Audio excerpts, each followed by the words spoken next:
Nakon 3 dvodnevne sesije edukativnih radionica pozlaćivanja održanih tokom septembra meseca, u subotu 29. septembra otvorena izložba Zlatni alati u bivšoj pobedi. Projekat Zlatni alati realizuje Agora Art Action u partnerstvu sa Belocrkvanskim udruženjem kreativaca Mustre u okviru festivala na sopstveni pogon asocijacije Nezavisna kulturna scena Srbije. Bili ste deo ovih radionica, pozlaćivanja ovde u pobedi, edukator Neša Bračić naravno. Zbog čega ste se odlučili da budete deo radionica i kako je vaše iskustvo? Neša i ja smo stari drugari još iz gimnazije, kasnije se razišli, on otišao na školovanje, prvo kod nas, pa onda u Milanu i tako dalje. Kasnije smo se po Beogradu sretali, družimo se već 100 godina. I bilo je njegovih projekata i ranije puno zanimljivih, međutim, ja zbog raznih nekih svojih obaveza nisam uspevao to da ispratim. Ovog puta sam imao vremena, a ideja je bila više nego interesantna. Pre svega su me sami alati privukli, jer su jako zanimljivi, svaki ima svoju priču i prosto je lepo kad se ljudi pojave, odmah su puni pitanja čemu ovo služi, a šta je ovo, kako sa ovim i tako dalje. I ne samo što je ta priča čemu služi neki komad, nego i svaki taj komad ima opet svoju priču, odakle je došao, gde je završio, dosta toga je nađeno na buvljacima, onda su ljudi izvlačili sa tavana, iz, ne znam, tako nekih svojih starih radionica i to je sve bilo vrlo, vrlo interesantno. A s druge strane, opet, sam taj proces rada pozlata, što je meni zbog nekih mojih stvari bilo vrlo interesantno. I nije to bilo uopšte neinteresantno da se čovek malo edukuje na tu stranu. I naravno na kraju sama ta ideja, taj koncept zlatne ruke, zlatni alati i sam ambijent gde se sve događalo, ova napuštena fabrika koja je odjedno dobila novi život. Ja sam jako dugo odsustvovao iz Bele Crkve i više ovde skoro da nikoga i ne poznajem. I nekako krećući se po ulicama nisam zapažao neke interesantne ljude. Onda sam se odjednom ovde obrao i shvatio kako ipak ovde ima jako puno nekog interesantnog, zanimljivog sveta sa kojima čovjek može da popriča malo više od onih dosadnih tema tipa skupoća, politika, automobili, šta je uradila Zvezda ili već kao nemam pojma. I svi su se tu skupili sa tom nekom idejom i da nešto nauče i da nešto urade i stvarno je bilo onako vrlo, vrlo lepo. Ideja za zlatne alate je nekako prirodno, spontano nastala posle dugogodišnjeg rada u napuštenoj fabrici nameštaja, pa mi je to nekako delovalo prirodno, a i iznenađujuće otkriće da sam alat kad se pozlati promeni i svoj oblik i svoj izgled, dobije neko novo značenje i dobije neku novu funkciju. A radionice su protekle u veoma prijatnoj atmosferi, bilo je puno zanimljivih susreta i iznenadile su me zlatne ruke nekih prijateljica koji su radili u radionici i tako da sad vidimo finalni proizvod tih alata. Ja znam da ste vi dosta dugo skupljali ovaj materijal za pozlatu. Pa da, dugo, mesecima se to skupljalo, biramo neobične predmete koji nisu baš lako prepoznatljivi, da bi pojačali tu vrednost samog eksponata. I ova radionica je samo deo procesa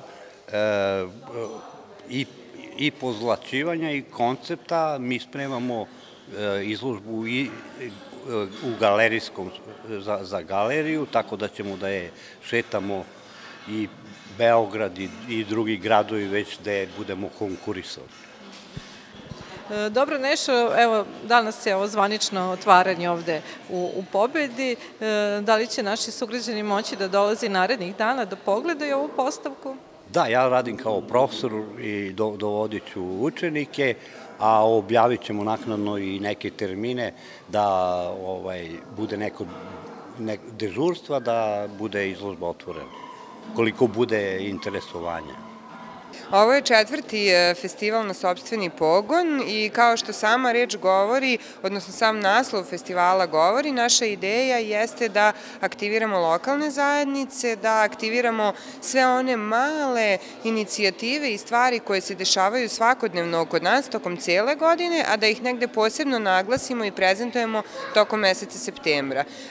Cilj uopšte postojanja cijela asocijacija koja okuplja preko 80 članica širom cijele Srbije, različitih organizacija, pojedinaca ili inicijativa koja deluju na polju nezavisne kulture, jeste da zapravo afirmiše nezavisnu kulturu, da podstakne dijalog sa javnim sektorom i da na neki način zapravo taj kulturni život lokalnih zajednica podigne pre svega na viši nivo, ali isto tako zagovara i neke bolje modele kulturnih politika, na primjer. Malo ste pogledali i ovaj prostor i ove stare alate, pozlaćene alate. Kakav je utisak? Pa prvo u vezi sa prostorom, dakle to je jedna od, da tako kažem, strateških opredeljenja i same asocijacije i želja svih nas da zapravo stari i napušteni prostori koji danas nemaju zvaničnu upotrebu postanu nova mesta kulture i to je negde i slogan novogodišnjeg festivala, dakle novi prostori kulture, ali ono što je bitno jeste da svoje nasleđe na uštrb nekog savremenog stvaralaštva ne zaboravimo, jer podsjetimo se da će i ovo sve danas što stvaramo jednog dana biti nasleđe, tako da nije loše da zapravo u kontekstu nasleđa stvaramo neke nove i danas aktuelne umetničke prakse, te u tom smislu mislim da ova izložba jako lepo povezuje nešto što je prošlost, nešto što je sadašnjost i vrlo dobro zapravo pravi taj koncept i odnos između onoga šta smo živeli, šta smo proživeli i šta zapravo živimo danas. Od 2013. godine čini mi se da napuštena fabrika Pobeda živi nekim drugačijim životom. Tako je, 2013. godine Dragana i Nenad zajedno sa Kancelarijom za mlade i organizacijom odbora Belosrpskog karnevala došli su na ideju da ožive ovu fabriku i te godine je krenula da se ovde prave eksponati. I od onda, evo do danas, kada je 2018. svake godine, negde u periodu od maja do oktobra meseca, se dešavaju razne stvari vezane za umetnost.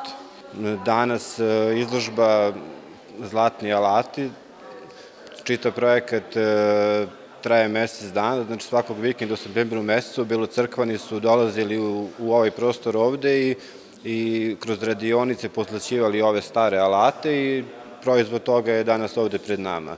Fenomenalna izložba i ono što je po meni najbitnije da ova izložba, ime Bele crkve se spomenulo u proteklih mesec dana u svim značajnim emisijama o kulturi na nacionalnim televizijama, počeo od Kulturnog dnevnika na RTS-u, preko raznih emisija na 202, na RTS-u 3 i drugim televizijama sa nacionalnom frekvencijom.